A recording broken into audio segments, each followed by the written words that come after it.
Hey guys, so we are down south of Albuquerque at Fort Stanton, and I got to tell you, there is a lot of history that has happened on this campus. Let's go find out everything that's going on here.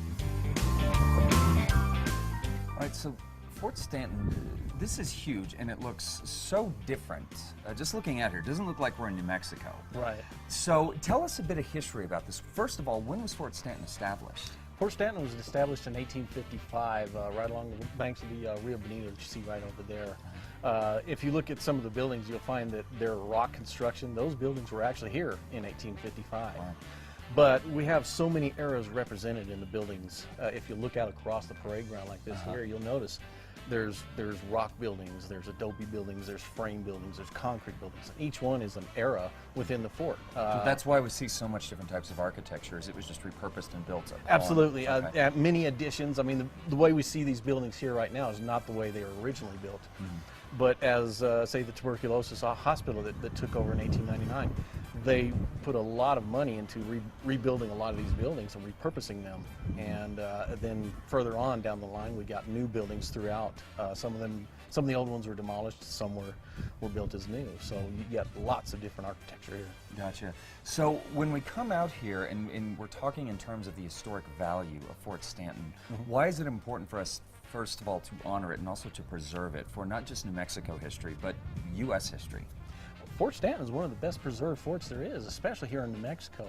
Most of them out there were built of adobe, and they've just melted away over time. We have an example of that at Fort Selden, where the adobe buildings, once they were abandoned and not cared for, they just fell in upon themselves. Here, this fort was always used for something, and therefore all the buildings are still here.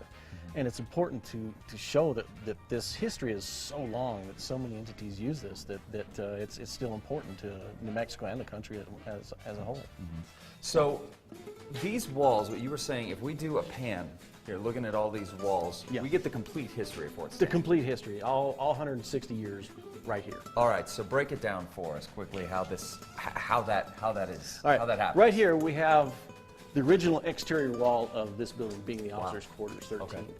In 1861, the Army abandoned it because they were afraid the Confederates were going to invade. Well, the Confederates did invade.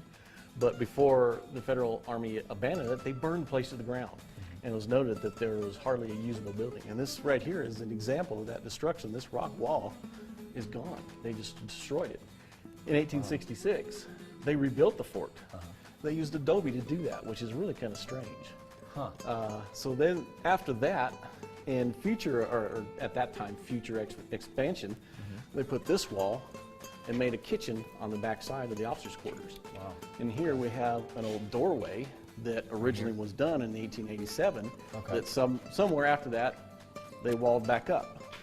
As we move farther down the wall, we'll see stucco and plaster and paint and layers upon layers upon layers. Yeah, and you can see when you look, I mean, this is deep. It's hard to see from home, but I mean, it is very deep. So you've got 160 years of history right here in 20 feet. Wow. It's just and then, of course, behind us. Right. And in 2006, they did some preservation efforts trying to keep the ceiling from falling in.